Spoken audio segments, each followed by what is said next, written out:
ఈ చుట్టాలు ఈ వధువులు ఎట్లా అండి ఒక నారాయణకి ఇట్లా అండి అప్పుడా నువ్వు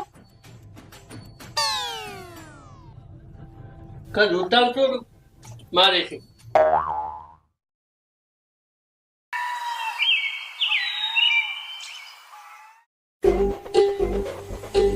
కాలువలో పోతున్న సాపం చూసి దొరకబడదామని కాలు జారి పడ్డ పిల్లాడు పిల్లాడు ఎక్కడ దొరకనట్టు కాలువలే పడ్డాడు పో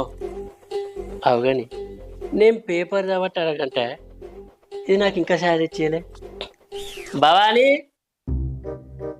భవానీ అబ్బబ్బా ఏమైంది నీకు చెవు కోసిన మేకల కోరుతున్నావు ఇంకా నీకు బుద్ధి ఎప్పుడు వస్తుందే ఇంకా 30 ఏళ్ళకి వస్తుంది కానీ చెప్పు ఏందో ఏందే బాగా ఎగురుతున్నావు ఏమనిపిస్తుంది ఇప్పుడు నేను ఏమన్నానని గంత